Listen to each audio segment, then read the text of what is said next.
All right, we're live. Hello and welcome to the Doctorpreneurs podcast. Once again, I'm Dr. Lim, and together with me is my, as using his words, partner in crime, my co-host, Andrew Mastrandonis. Andrew, we have a very special guest with us today, yeah? Yes, I'm going to do a very one or two line introduction, and he can probably fill in the rest, but we have Dr. Jay Sanders, who I assume is somewhere in the DC area. Is that right? Correct. McLean, Virginia. Right. And Dr. Sanders is, I would say, internationally known as the father of telemedicine and has been working in this field for a few or more decades, I would say. And we wanted to talk to him today about telemedicine, what happened during COVID, its history, where it's heading, because it's an area for us here in Asia that telemedicine is picking up, but it's not the same as it is in the West and in America. So we're very excited to have you here. We really appreciate the time this morning. Thank you. No, thank you. Can you tell us, I'm just really curious. I've read a bit of your background and I know you. When was the very first time you got involved or had an inkling of telemedicine? Where did it start? Where was the root? Well, a lot of people are not going to believe this, but it goes back to the late summer of 1967, when I was a senior resident in medicine at the Massachusetts General Hospital in Boston. Wow. And in those days there was no emergency medical specialty. So the medical senior resident and the surgical senior resident took 2 12-hour shifts running the emergency department. And this particular day, I was running the emergency department, and all of a sudden the ER doors swung open wildly. And there standing in the door was my professor of medicine, Dr. Kenneth Bird. And he was red-faced and he was sweating. I knew exactly why. Dr. Bird was moonlighting, and he was medical director at Logan Airport Medical Station in Boston. Now, Wow. You need to know that Logan Airport Medical Station is only approximately 3 miles away from the Mass General. But you also must realize that in those days, there was only a single tunnel going under the Charles River to Logan Airport, and the traffic was backed up for miles on both sides of the tunnel. And every day it took Dr. Bird about an hour to go each way to Logan Airport and back to the hospital. And once again, he'd gotten stuck under the Charles River in the tunnel. And here he was, hot and sweating, and looked upset. And he saw me because I was in the front of the ER waiting for the next traffic accident victim in Boston. And he came up to me and he grabbed my arm and he said, "Jay," and I said, "I know, Dr. Bird, I know, you got caught in the tunnel again." And he said, "Yes, but I had this idea. What do you think about it? What if I buy 2 black and white, there was no color in those days, TV cameras, and I put one here at the MGH and one at Logan Airport, and I began to examine patients over telemedicine. What do you think?" Now remember, I was a resident, he was my professor. I thought it was the stupidest idea I'd ever heard of in my life. But I had enough common sense to say, "Gee, Dr. Bird, that's a very interesting idea." And I've been working on his stupid idea ever since. Wow. Was it called telemedicine back then? Who coined that word? Well, it was actually Dr. Bird who coined the term. He said, we actually had we initiated the system in 1969. We had gotten funding from the general director of the hospital, Dr. John Knowles at the time. We put in these 2 black and white TV cameras. There was no color. And he said, we can't call this television medicine. Let's call it telemedicine. Wow. I mean, we could be underappreciating this moment, but this could very well be the first time ever in the history of mankind that someone actually mentioned, coming up with this idea of having this video conferencing and practicing medicine over television and coining the term telemedicine. This could be that historical moment where telemedicine started in the world.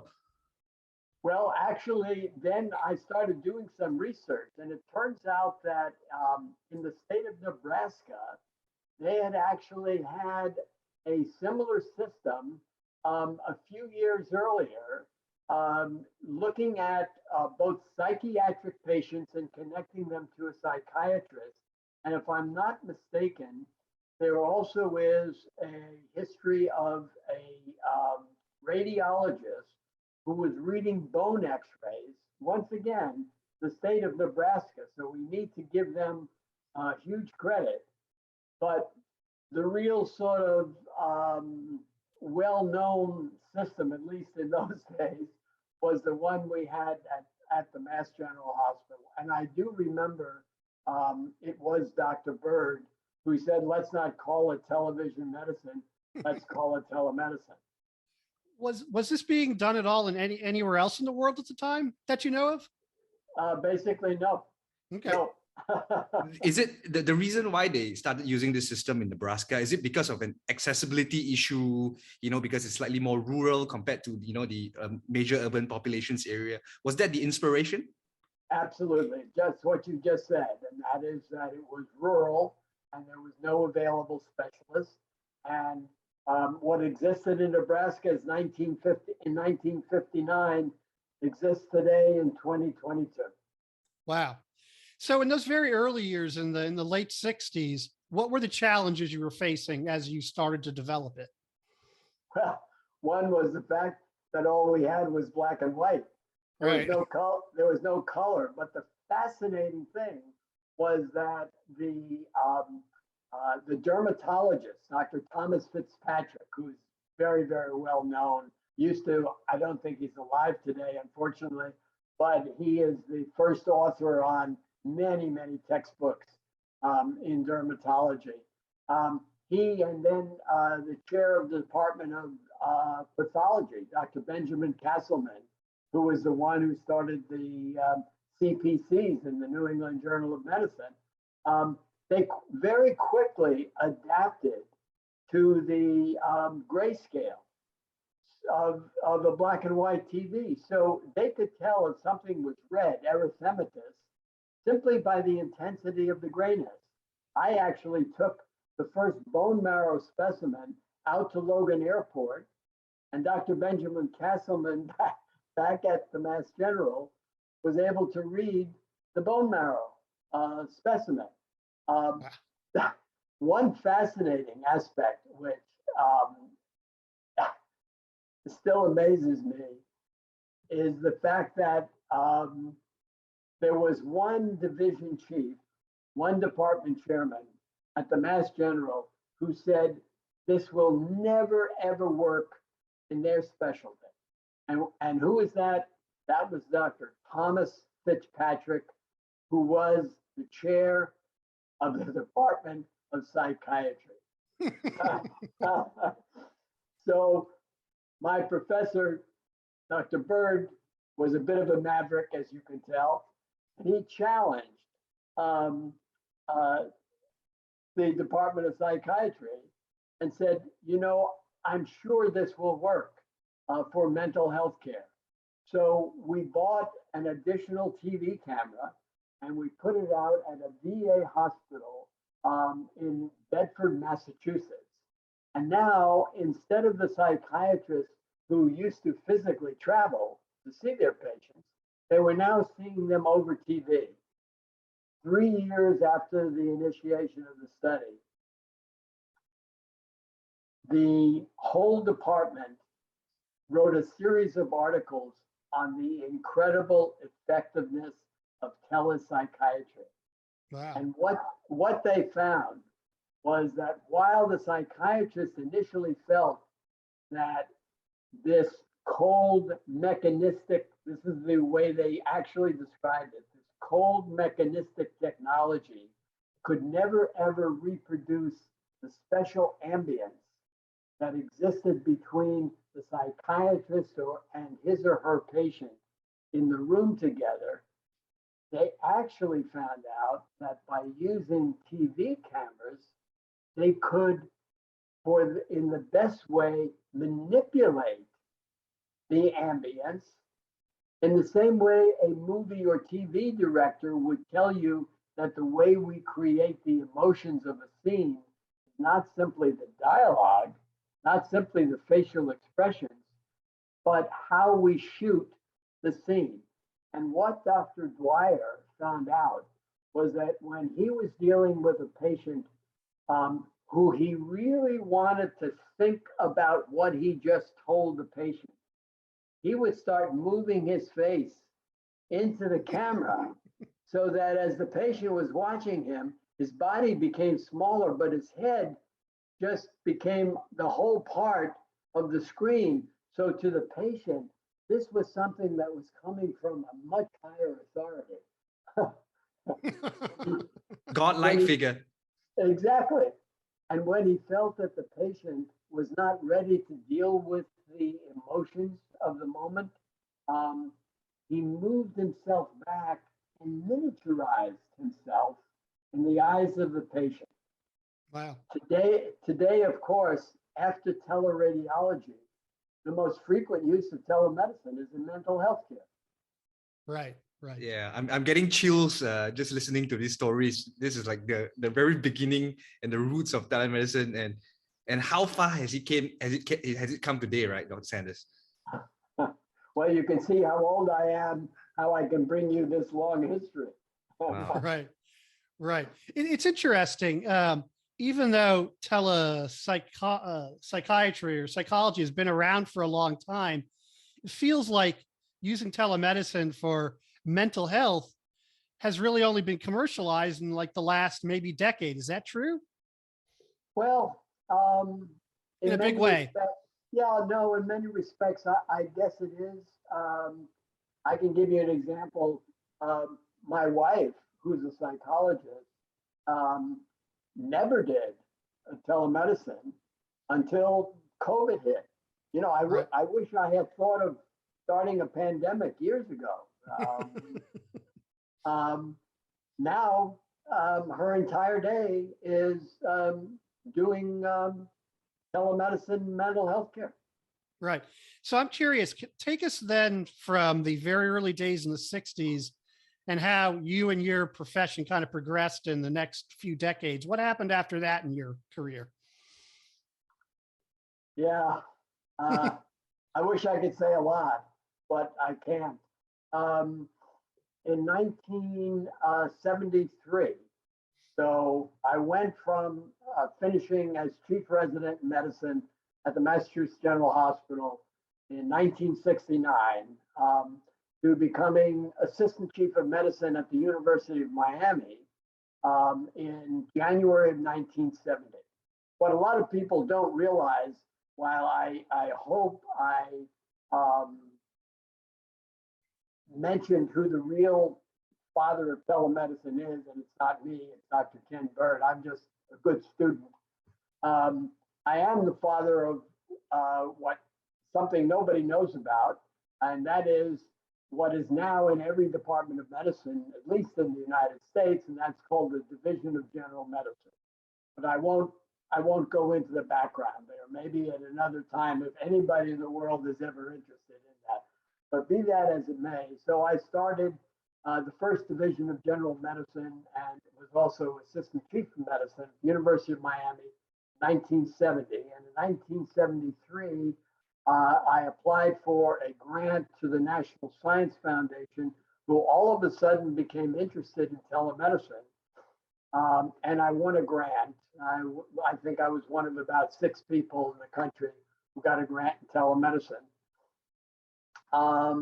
And I completed that study in 3 years, wrote a 4-volume report back to the National Science Foundation, looking at the quality of care, looking at the cost of care, looking at the technology, and looking at the psychiatric aspect, both from the patient standpoint and from the professional physician and nurse standpoint. I sent in those 4 volumes to the National Science Foundation, and nothing happened. Except, interestingly enough, a lot of people don't know this, except for getting an invitation from the Shah of Iran and President and Mrs. Marcos of the Philippines. Really? Oh, wow. Wow. Yeah. And being invited over to their country. And I'll now tell you how incredibly naive I was as a business person. I was an academician. And the Shah, who a lot of people probably don't know this, was a big gadgeteer. He loved all of the latest electronics. As a matter of fact, the major planes in his Air Force were all the latest US jets. Right. I think they were called Sabre jets in those days. And what a lot of people also don't know or may not want to admit is that guess who was servicing his jets? The Israelis. Really? Yes. And in exchange for that, Iran gave oil to Israel. Think about that. Think about that today. Okay? So what was your purpose of, why did they invite you there? Well, he wanted this latest technology. He was concerned about the health of his people, Okay. which on one hand was excellent. However, remember, I was a naive academician in those days. And if I looked at what the needs of his people were in those days, if I drove 10 miles out of Tehran, I was in the 16th century. People Wow. were literally living in mud huts Wow. with their animals. Wow. And when they got up in the morning, they weren't asking, well, let's see, what am I going to have for breakfast? They were asking, what am I going to have to eat today? Right. And actually, if you walked in the streets of Tehran, there were areas where sewage was running along the streets. Right. Wow. So, yeah, go ahead. This was all before the whole Iranian Revolution, where the Shah was ousted, and Yeah. okay, Yeah. okay, Yeah, Wow. exactly. So I naively, and I still think today I said the right thing. I said, thank you very much for the opportunity, but I said you shouldn't spend your money, your initial money on telemedicine. You should really spend it on much more basic like sanitation and food for your population. And I left the country very quickly. Were you there as a private citizen or representing somebody? No, I was there as a private citizen. I was then 1976. I was professor of medicine at the University of Miami. So back then you could have made a small fortune, perhaps. Yep. So Well, that wasn't the reason I went into academic medicine. Wasn't to earn a small fortune. But right. I need to tell you who, apropos of what's happening today, where the son of President Marcos Yep. is now running for the presidency. Yeah, I was about to mention that. Yeah, fun fact. Yeah, I was a guest for a week of President and Mrs. Marcos. And it was really Mrs. Marcos who was the then mayor of Metro Manila. And as you know, the Philippines is an archipelago with the main island having everything and the 7,000 external islands not having a lot. Right. And she very wisely, they even had individual institutes. So they had a cardiology institute in Metro Manila. And she wanted appropriately to using telemedicine to bring that expertise out to the out islands. And by the way, they were still under martial law in those days. And if we have time, I'll tell you about when I arrived in the airport and people came up and started measuring me. And I was immediately concerned they were measuring me for a coffin. But it turns out Mrs. Marcos was having the Barang Tugalog, which is the national shirt in the Philippines, made for me. She made 3 of those shirts for me so I could attend their state dinners. Wow. That week that I was there. I still think I have those shirts. I also learned some fascinating history that most people in the United States don't still know about today, and that is that do you know who is very good friends with the Marcoses? No. Chairman Mao. Really? The last day I was there, President Marcos asked me if I would like to go to Corregidor and see some pictures of the Second World War. Remember that President Marcos became president because he was a hero in the Philippines from the Second World War. He led the resistance against the Japanese. He met MacArthur, okay? And I, of course, was a youngster in those days, and I used to, when I went to the movies, you would see the newsreel of pictures of the Second World War. So he said, would you like to go to Corregidor? And we went out on what he called his boat, which was a ship.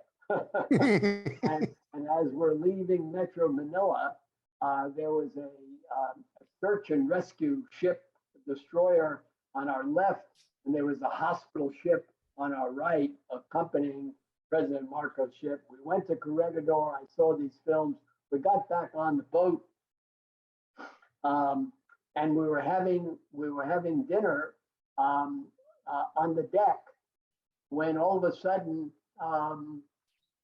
President Marcos was sitting across from me, Imelda Marcos was sitting on my right, and he actually, and since I came by myself, he invited a guest for me who happened to be the president, of Chiquita Banana Corporation. Really? Okay? And all of a sudden, his aide came up behind him as we were talking and bent over and whispered something in his ear, and his face became upset. And he pushed his chair away and he said, "You'll have to excuse me, Dr. Sanders, but I've just been informed, true story, that Chairman Mao has died." This was in September of 1976. Wow. And Mrs. Marcos grabbed my arm and she said, "Oh, how terrible." President Marcos went to the radio room to send a message of condolence. And Mrs. Marcos was very upset. And I, being a very naive American, said, I don't understand. Why are you so upset that the chairman of the country that is our enemy has died? And she said, "Oh, Jay, you don't understand. He was a wonderful man. He was a philosopher. He was a poet, a great leader of his people." And she said, "We had many state visits together."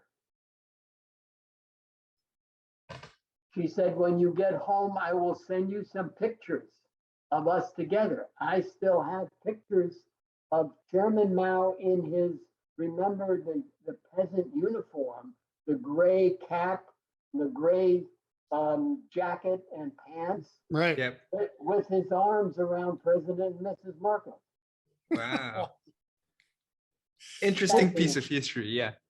But once again, I was naive, and when I went if I walked 600 yards out of Metro Manila, I was in the slums. Right. So once again, I said, please use your initial efforts to improving the basic underpinnings of the healthcare delivery in your country and don't use telemedicine. And guess what? Both in Iran and in the Philippines, I was 1,000% wrong.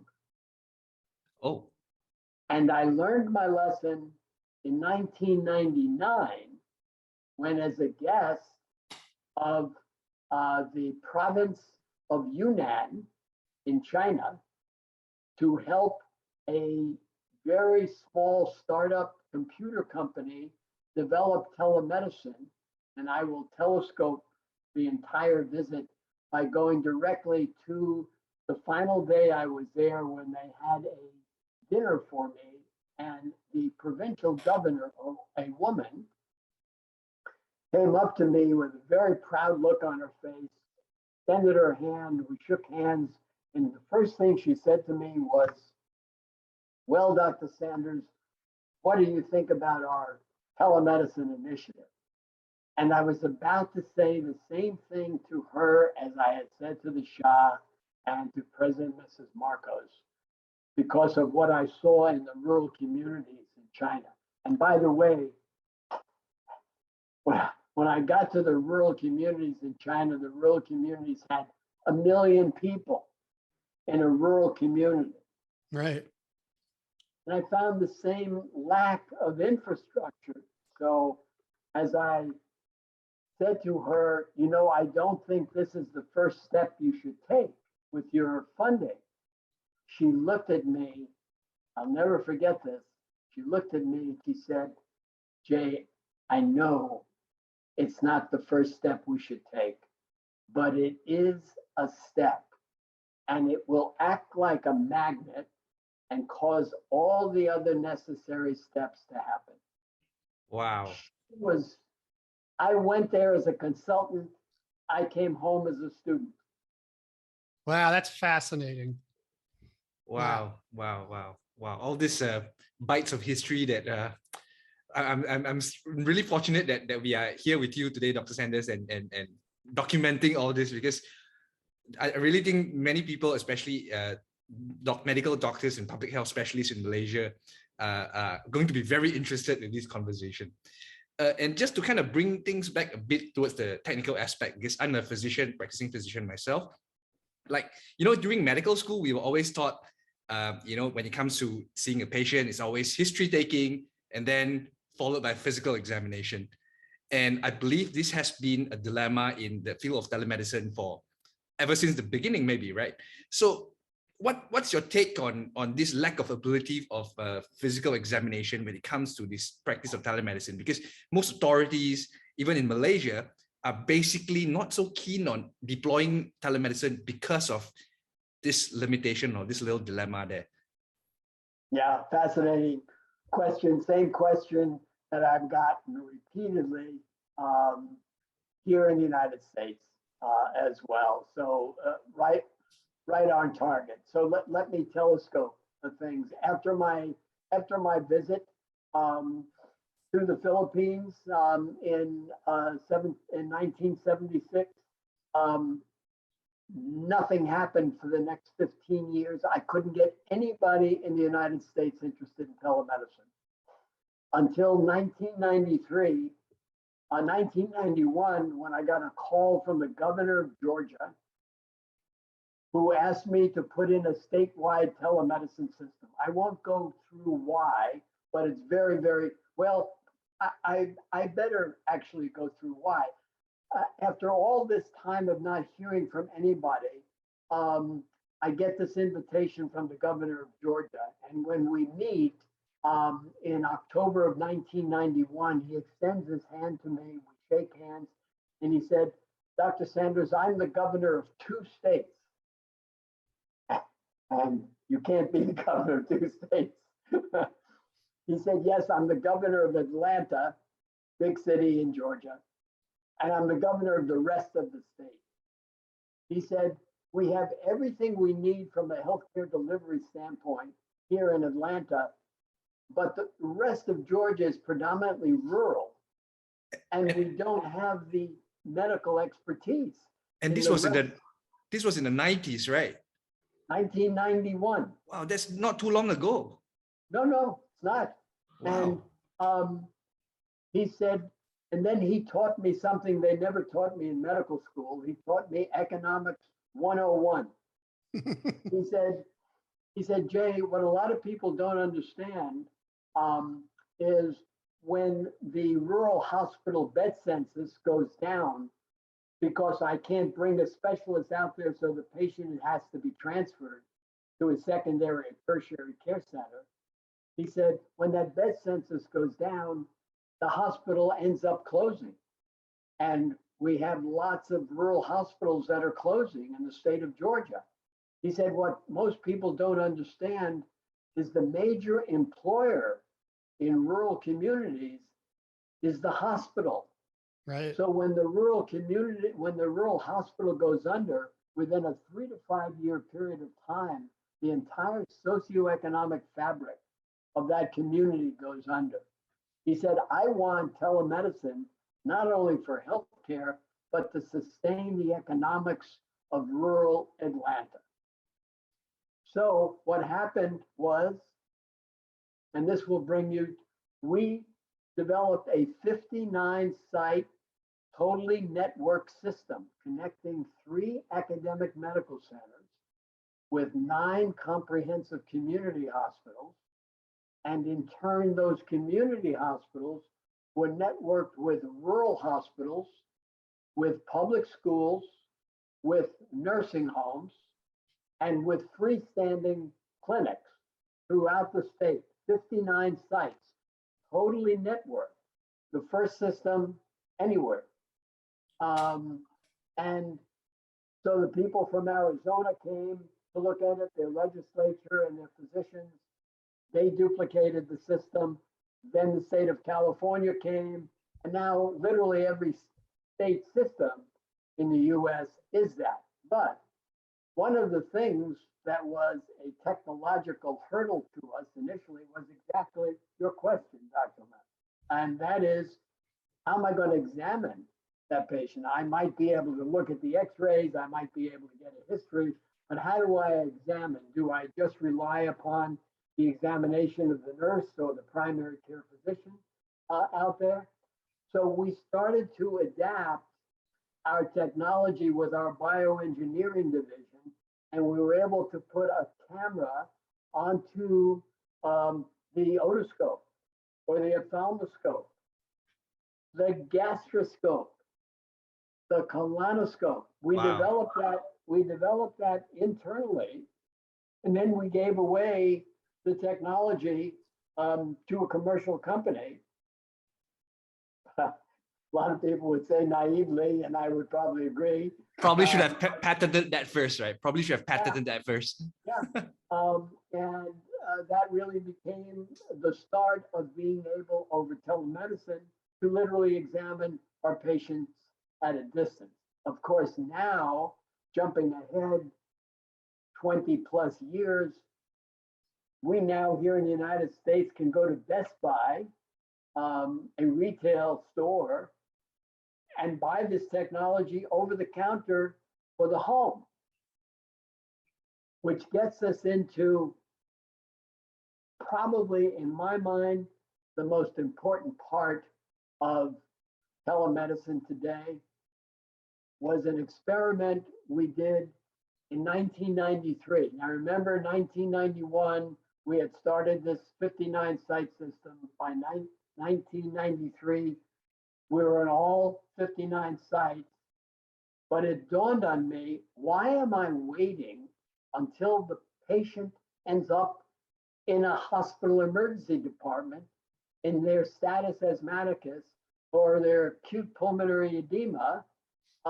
Yes, I can now bring the cardiologist out there. I can now bring the pulmonologist out there, but I really need to have seen that patient long before they ended up in extremis. What if I could actually examine them in the home? Mm. In 1993, I received what is called an earmark from the federal government. I got $1 million. I had put in for a grant to try this new system of healthcare at home. Hmm. And the Department of Defense saw what I was trying to do and they came down and they said, we would like to partner with you. We'll give you some additional money. Now, I remember this is 1993. Yeah, I just wanted to point out that that was the era of dial-up internet, before broadband, before like available data on our smartphones. This was before everything, and you guys were able to do that. That's like fascinating. Yeah. So what we did was I went to the hospital, the university hospital administrator, and I said, who are your most, as I call them, revolving door patients? Who are the patients who constantly being discharged and being readmitted, 6 weeks, 8 weeks later in their status? So we had a list of 20 patients. And now the question was exactly the question you raised. Okay, how am I going to examine them, see them in their home? And I looked at, okay, well, what's the most common technology in the home? The TV. Only one problem. 1993, there was no fiber in the ground. There was coaxial cable. Right. It was one way. Yeah. I got a call. True story. Got a call from the local president of the cable company. It was then called Jones Intercable. They've subsequently been bought. I remember them. Yeah. And he said, we would like to be part of your experiment. And I said naively, well, why would you want to do that? He said, well, Jay, think about this. If this works, we can now charge the patient like we charge them for the movie channel $10 a month. We'll charge them $10 a month for the health channel. I said, okay, that sounds good, but how are you going to give me two-way interactivity? He said, there's a way to do that. And the way, very simple, he said, is you add you take it through the message through an Ethernet bridge and you add a reverse amplifier, and we'll do that in the homes of your 20 patients and see if it works. He said, there's only one problem. I said, what's that? He said, they'll all be on a party line. He said, so if one person is using it, if another person has an emergency, they won't be able to come up. Wow. I said, well, look, the likelihood of 20 patients all getting sick at the same time is unlikely. Let's do it. So we did it. I called the system the electronic house call. That was the first system that ever went into the home. And the minute we did it, it totally opened our eyes to the fact that the best exam room is where the patient lives, not where the doctor works. And what did we use as there? We used their home TV. And when we wanted to see them, they would activate the system. So there was total privacy. We couldn't get into their living room TV. They had to activate the system. And we called it the electronic house call. And that, for me anyway, changed the same thoughts I always had as you have had, Dr. Lim. That as well, I need to see the patient in my office with all my equipment. I was now seeing my status asthmaticus patient constantly being readmitted to the hospital, who is sitting at home telling me her history with a cat on her lap. And her husband, fascinated by this whole thing, standing at the kitchen door with a cigarette in his mouth. My patient is living in an explosive environment. I never realized that. And something I'm sure you'll appreciate, in the United States, probably 20% of our patients who we have diagnosed with hypertension and we have put on treatment have what's called white coat hypertension. White coat, yeah. Right. White coat hypertension. Probably around the same statistics in Malaysia as well. Yeah. I started to see these patients at home, and I noticed a number of them were normotensive at home. Said, oh my God, that's my white coat hypertensive patient. And now, as you know, the most recent data has shown something we never knew before. There's the complete opposite end of the pendulum. Those people who are relaxed in the doctor's office, who when we take their blood pressure is normal, we don't treat them, they go to work, they're hypertensive. And their morbidity and mortality has been found to be worse than any of the hypertensive population that we treat, because we're not treating them. We didn't even know they were hypertensive. This is some sort of like a reverse white coat hypertension. Absolutely, absolutely. Now we've got the capability to examine our patient in their exam room, not in ours. And since we now have all the technology to do the physical exam, and please don't anybody tell me, oh, I have to put my hand on the belly, because this is the most unreliable, worst instrument in the world. Unreliable, yeah. Yeah, totally unreliable. I now have the capability. You know, there is now an ultrasound app. I now have everything I need to be a good physician, to do a good physical exam when my patient is not in my office. So with the burgeoning of the technology sector and the marrying of the physician with this, we've got the capability to see our patients, examine our patients wherever our patient is. It's interesting because you've been talking about taking care of the patient where they live, and you've been saying that probably for a very long time, but it feels like it's only been like the last 5 or 10 years that people are widely talking about that concept. Well, blame it or praise it on COVID. Okay. I mean, it caused the need for the patient to be seen. How am I going to see them if they can't come into my office? The real mindset change was not as much in the patient as it was in us, in the physician population group.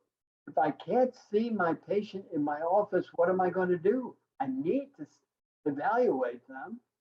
And, oh, wow, I now have the technology to do that. Of course, when we did it, we had to be a little bit inventive about the technology. Today, it's off the shelf. Right. Everybody uses it. And I hope you won't mind my saying this, Dr. Lim, but physicians your age, this is bread and butter to you. Physicians my age, as we were growing up, this was foreign to us. And now, as other industries start getting into healthcare in the home, for our children and my grandchildren, well, gee, you mean you never did this? Wow. Yeah. And we're also seeing a lot of trend, like what you mentioned just now, like the trend of the more senior physicians kind of like trying to suppress the usage of this technology among the younger ones. The younger ones are still considered renegades, you know, when it comes to practicing telemedicine. And there's still a cultural gap there that we are trying to bridge in the Malaysian context. But what I'm observing now in Malaysia, and maybe this would be an opportunity for me to link you up with maybe the Malaysian Medical Association or something like that, or one of the authoritative bodies, to kind of like share your experience, because what we're seeing right now is we still lack all this hardware technology here. And even the telemedicine companies in Malaysia are mostly still at startup phases, and they're not really profitable, and they're still struggling with their finances to kind of like, continue to survive. And I really hope that, sometime in the near future, this could be overcome, and don't feel badly about Malaysia. I was a guest of the South Korean government, must be about 12 years ago now, and the South Korean government wanted to introduce telemedicine into South Korea. Guess who didn't want it? The doctors. South Korean physicians. Yeah. Right. So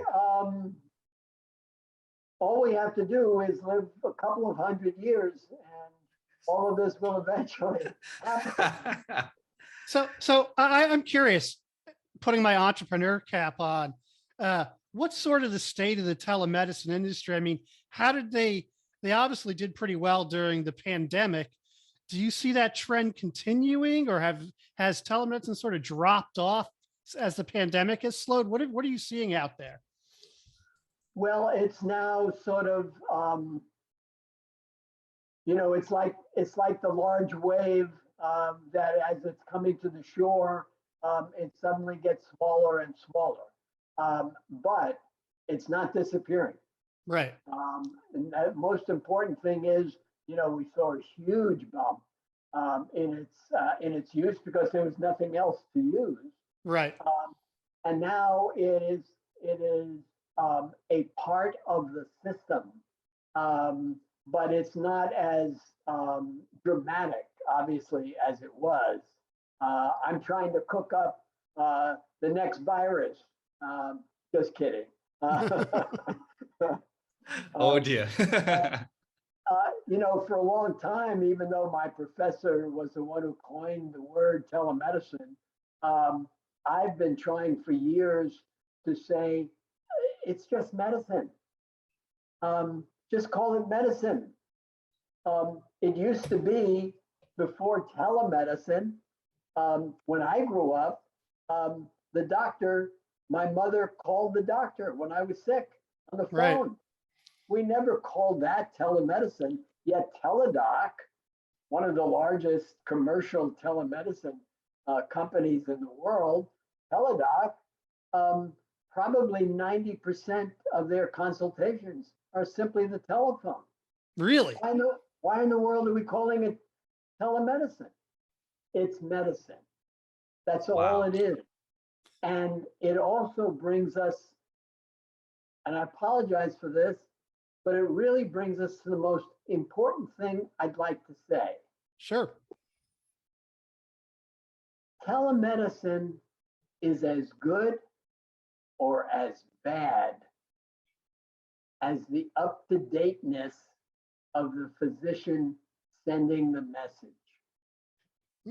If the message that I give to my patient is out of date, and I tell them to take this medication when in fact it's been shown that Y medication is much better than X medication, what good is telemedicine? Telemedicine is dangerous to your health. Everybody forgets that it is the message that is important. I don't care how you give it. You can send smoke signals like the Indians did. You can shout it at the top of a mountain. Okay, you could use a telephone. You could use an audio video Zoom meeting. If I'm telling you the wrong thing, it doesn't make it any better that I'm doing it over this wonderful technology. It's still the wrong message. And that's why I have pleaded for years that we have got to match the technology, the telecommunications, which is all that telemedicine is, to the message, and we have to incorporate AI into the medical space. None of us individually can keep up to date. That's Right. good and bad. The bad is obvious. The good is that there is so much new Information. information Yeah. and innovation coming out from labs around the world that we individually can't keep up to date. AI will bring collective expertise to the bedside. We need to, I'm saying this in a nice way, get rid of the single expert at the bedside to collective expertise at the bedside. Wow. That's Wow. really interesting. Yeah. Collective expertise. It sounds like China. We won't go there. No, we won't go there. We won't go there. Just curious. I'm not a doctor, obviously, but what are can you give some examples of how AI might help in this context? Well, it'll bring the most important information. For instance, I'll give you a classic example. There is this medication that we have developed for diabetics, particularly type 2 diabetics, sodium glucose transport inhibitors, okay? And we've been using it on our patients with diabetes now for a number of years. Well, I wonder how many cardiologists now know that one of the most effective therapies for cardiac failure is this sodium glucose transport inhibitors, and it is now considered to be one of the primary drugs to treat, regardless of whether they have diabetes, patient with cardiac failure. I'll bet you most primary care physicians don't know that. The cardiologists are just learning it. That's just one of thousands of examples. How many people know that multiple sclerosis is probably caused by EB virus? I didn't know. Yeah. Yeah. The new information is coming out so fast nowadays. Right, and I actually see for tomorrow a system, I actually call it, for lack of a better term, I call it Hippocrates.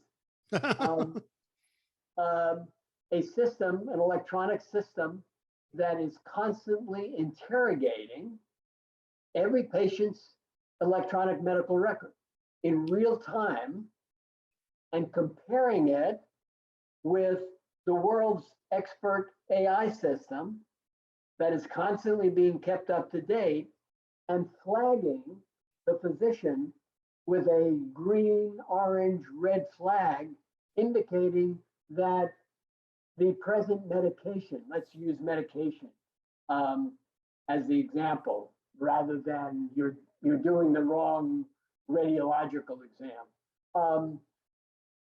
You're using the wrong medication in this oncologic problem. The latest information is X, Y, and Z. You're using A, B, and C. That's 10 years ago.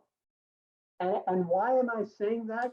There is data long been published many, many years ago showing that a medical student 10 years out from medical school is still prescribing the same medications that he or she gave when they graduated medical school, even though there are better medications today. Just one example of the problem that exists and the technology that we have available to solve the problem. Wow. So basically, with the aid of data and efficient data collection and also the technology, we can really put together very personalized, very precise way of treating people and very updated way of treating people as well. And I think this is sorely lacking in most medical practices around the world. And really, I think it even goes back to medical school. I think medical schools and engineering schools need to have some type of crossover. Yeah, crossovers. Yeah. Right. Interesting. Exactly. we're coming to the top of the hour now, and I would just like to ask this question to Dr. Sanders before we let you go. Guys, I understand we've been talking about the physician's responsibilities to kind of propagate or advocate telemedicine practices in their sphere of influence, but also, of course, there's the other component of the patients as well, right? What would you suggest? Like, what advice would you give to telemedicine startups or even the authorities to kind of educate these people or motivate them towards exploring the usage of telemedicine? Would you have any? What's your take on that? Yeah. Yeah, I use a parallel, and I don't know how applicable, but I suspect it's totally applicable in Malaysia. I say to people, look at telemedicine and AI as you do to Amazon and the shopping mall. Mm-hmm. You used to just have to go to the shopping mall to buy something. Today you can go on Amazon. By the way, you can either go to the movie theater or you can get Netflix. Right. Or you could go to your bank, or you could have online banking.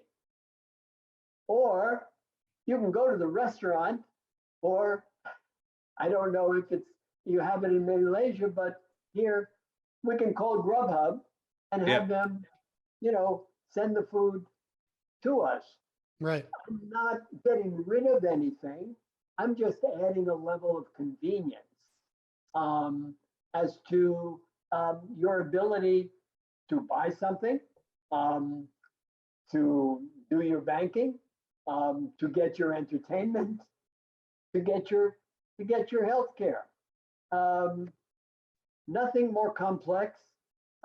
And with respect to AI, I've already suggested, and I'll give you this example. I've suggested to Amazon Care. I won't give you the name of the head of Amazon Care. I'm not sure she would necessarily want me to, but I said, look, take Alexa and incorporate the patient's electronic medical record into Alexa at home. And now when Mrs. Jones says, please buy X, Y, and Z food at this supermarket, Alexa knows that Mrs. Jones has type 2 diabetes. Mm-hmm. X, Y, and Z food is not the best food for her. Right. So what does Alexa suggest? Mrs. Jones, why don't you buy A, B, and C food, and we'll send it to you from Whole Foods. Now, why do I say Whole Foods? Because Amazon owns Whole Foods. Right. Yeah. And by the way, we'll deliver it and we'll charge you less. Oh, and by the way, Mrs. Jones, we know the medications you stand in line in to get every month at CVS Pharmacy. Instead of doing that, we'll send you the same medications from PillPack, which Amazon owns. Right. Okay. And we'll send it to you and we'll charge you less. Now, what is the motivating factor for Mrs. Jones to do exactly what Alexa suggests, which is all the right things? I'll charge you less. Yeah. Yeah. And the insurance companies will be happier as well. 1000%. Wow, that's a great example. Wow. Yeah, and wow, what a bombshell! And I think on top of that, I think it's coming to the top of we already have hit the 1 hour mark, and really appreciate your time, Dr. Sanders, for sharing your experience. It's truly I would think, Andrew, if you can correct me if I'm wrong, I think this would be one of the most meaningful podcast episodes we've done, and we've learned so much in such a short hour, and we would definitely love to have you back sometime in the future to talk about updates and what's going on in the US, because I think there are so many things that are going on in the US that is we are not hearing so much about it, and I think it would really be an eye opener for developing countries like Malaysia to kind of follow the footsteps and to learn from the experiences of what's going on in the US. Well, don't minimize Malaysia's importance. Your former multimedia platform, I'm blocking on the full name, was an inspiration to me in terms of what you were doing from a technological standpoint. So we're all in this together. We can all communicate our ignorance and our naivete. And probably the best way for me to end my comments is to say the best way to look at the future is to look in the past. Right. Thank you. Really appreciate you doing this for us. It's been an amazing discussion, and it was great to see you again too. Great to see you again, Andrew. And Dr. Lim, thank you very much for inviting me. Yeah, it's definitely our pleasure. And on that note, thank you once again, Dr. Sanders, for sharing your experience and your expertise. And for those listening towards the end, I'm sure you have had a wonderful eye-opening session as well. Do check us out. We are available on all major podcast platforms like Apple Podcasts, Google Podcasts, and Spotify. And this episode is also going to be available on video on YouTube as well. Dr. Sanders, if anyone is trying to reach you, is there any way to reach you? Do you have a Twitter or email or website that people can come to you and communicate with you if they want to? Well, I stay very stealthy. Okay. I'm happy to share my email. It's just the initial J, Sanders, SANDERS, at TGTG, like TomGeorge.com. All right, and we will put that email into the episode description link as well, episode description as well. So anyone is interested to contact you, especially I can sense, because I know many of the telemedicine startup founders in Malaysia, I can sense that many of them would probably want to drop you an email to get in touch with you, to get your advice on how to advance telemedicine further in Malaysia. So thank you once again, Dr. Sanders, for being with us.